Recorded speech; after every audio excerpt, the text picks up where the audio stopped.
العربان يا محمد يلا. يعني سيبه يلا.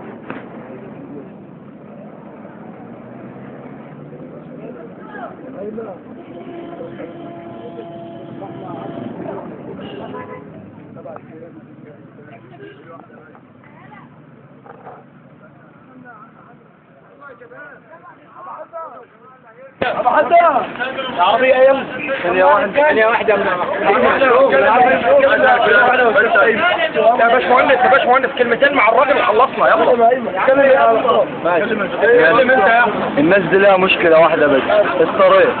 ده لنا 4 سنين بنعاني من الطريق، لا مدارس عارفين نروح، لا مدارس عارفين نروح. احنا بننحصر بين بلدين فيهم مدارس ثانوي عام وثانوي فني، احنا ما عندناش لا ثانوي عام ولا ثانوي فني.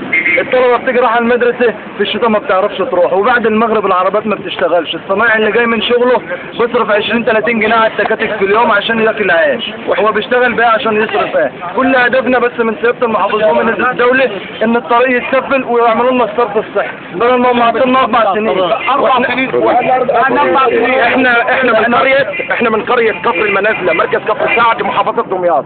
بلدنا بتقع على النيل، على نهر النيل، وفيها يعني كل المقومات، وبلدنا دي فيها يعني نسبة موظفين كتيرة جدا، لكن الطريق عندنا مكسر بقاله 4 سنين من قبل الثورة، ومهملين في حقنا، فما ينفعش كده.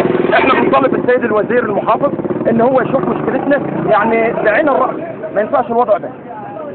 انا بوصل الناس الجنة تعرف اللي احنا عندنا 4 سنين بنعاني من الصرف الصحي، والطريق 4 سنين واحنا سواقين عرباتنا بنصرف على مصاريف جامده بسبب الطريق.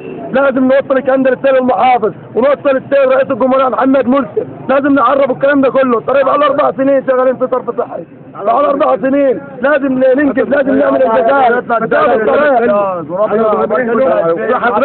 حضرتك الناس المريضة في كفر المنازلة بتعاني. اما اجي انقل واحد مريض على طريق مكسر بيتعب، انا بشوفه هو بيتألم، انا بتعب كسواق، ما بقدرش انقله في الطريق المكسر ده من كتر وجعه. عندنا الحريم الحوامل، ياما كتير حريم حوامل نزلوا الجنين بسبب الطريق. نرجو من سيادة الوزير، سيادة المحافظ، محافظ دمياط، يهتم بكفر المنازلة. احنا ضميطة يا محافظ، احنا ضميطة.